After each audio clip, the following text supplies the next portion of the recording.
Hi there, I'm back with another Candy Box Topper Die video, and I wanted to show you, these are just a few of the items that you can make. I had also showed Easter baskets earlier, so this is a 6-inch clear plastic box and I used the monsters to decorate it. And this is a mini box that you can make with using 2 tops and altering it slightly. I do have directions under instructions on the website, and I will actually link all the different instructions to these videos as well for you. So let me show you how you would make a basic top and bottom for a box. Starting with a half sheet of an 8.5 by 11 cardstock, so 5.5 by 8.5. This will make one complete box. Here's how the Candy Box Topper Die comes. It has a circle, the scoring and cutting square, and then 4 little confetti dies. My confetti dies are stored so I don't lose them. So what you're going to do is untape the dies from the cards that it comes on, flip them upside down, align the circle to the circle and the square in the middle to the square, and then tape them together in the corners with stencil tape or whatever removable tape you like to use, and then add a couple extra little pieces. This is what you're going to use to hold the bottom skinny little part in place. So you're just going to place your die at the top of your half sheet of cardstock. I'm going to make some noise while I cut this here.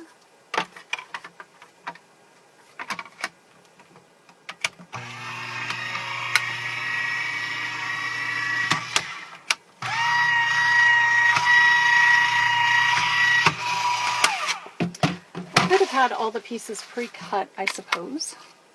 Alright, so here we have, I don't know if the lighting is good enough that you can see the score lines and then the little starts to the cuts, and I'll explain that in just a second. I'm going to finish all the cutting at one time. So we're going to take the leftover bottom here, and we're going to cut a 3 by 3 square out of that corner. So let me just do that real quick.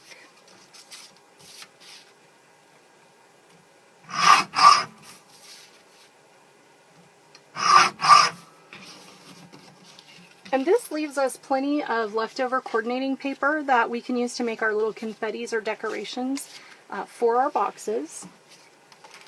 Okay, so here's my 3 by 3 square. I'm going to turn my die upside down that's taped together here, and I'm going to align this, and it's just slightly smaller than the metal of the die. And I forget where I put my tape, so I just press around here. Alright, so that's stuck on there now. We're going to go ahead and cut that as well. So see, you never have to remove the 2 dies that are taped together to make a complete box.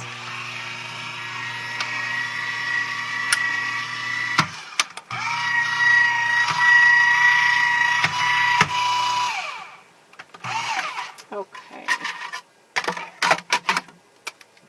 So here is our bottom piece. Alright, so as you can see on the bottom piece, the cut goes pretty much to the edge. You may have to just pop it apart if you didn't get it exactly straight and centered, but that cuts all the way. This one, because this is in the middle, it only cuts partially. So what we have to do is what I call complete the cut. And I hope that you can see, I kind of put my fingernail in there, you can kind of see where those cut lines are. There are diagrams online that show this. So we're going to cut from the edge up to that little slit, and that just completes the cut. The reason I made the die this way is it functions on a lot of different levels, so I'll continue to make different videos and show you the projects. So now we will fold, and I kind of fold the tabs at the end. In my last video I did mention if you want to fold it all the way around first and then cut your slits, you can do that, but I prefer to show you how to do it like this. So you're just going to keep those tabs straight with that folded edge there as you go around. And it kind of, see how that one wants to go crooked? So we just kind of hold it, get it lined up with the line, and then squeeze it. Depending on the paper weave, your score lines may not be very deep. So you may have to kind of talk it into going to the right place. And that's just pretty common. If I made the die score too deeply, it would actually tear through the paper, so we don't want that. Alright, now we have like a pinwheel, and we're going to glue, not tape, our pieces together. We need something that is going to go in between each layer and kind of like penetrate the paper. I use Glossy Accents. It is essentially clear stickles, and you want to touch the bottle right to it, and you only need to do it in a triangle, so making sure you get close to that edge.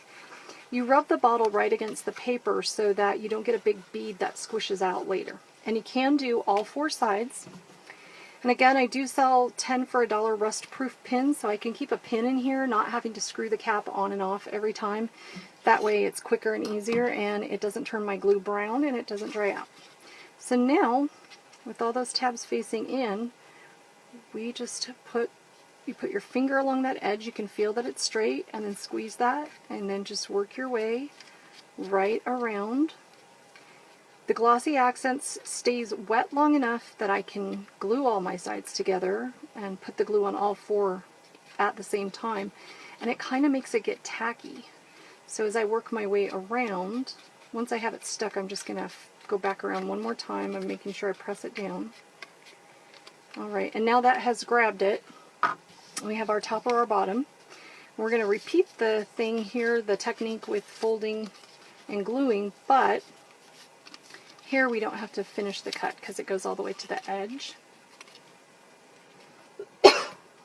Excuse me, sorry about that. Alright, and again, I like to fold all my little tabbies in.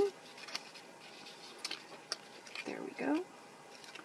And we'll grab our glue, or our Glossy Accents as glue, and glue all 4 tabs.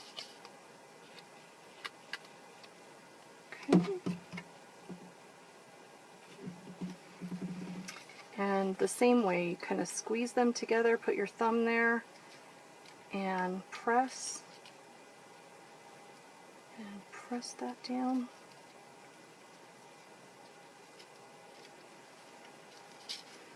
Alright, so we get all 4 sides.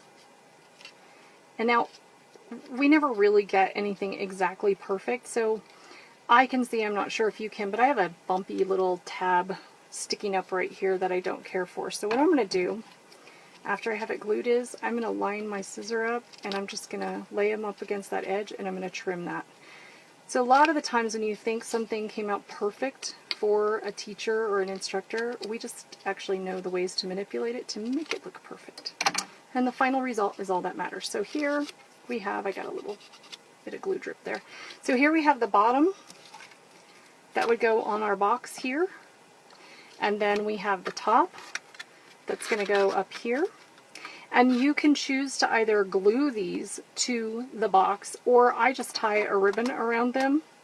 That way my nieces and nephews that I used to make stuff for back when they were littler, I would tell them if they recycle the box back to me that I would make it decorated again differently and give them a new treat in it. So that's the top and bottom for your candy box topper die. And I will continue to make additional videos that show the functions of this die and how much fun they can be, including the mini boxes. Don't forget instructions on the website. Go ahead and go to the category instructions or search for instructions. And there you go. Thanks for joining me. Have a great day.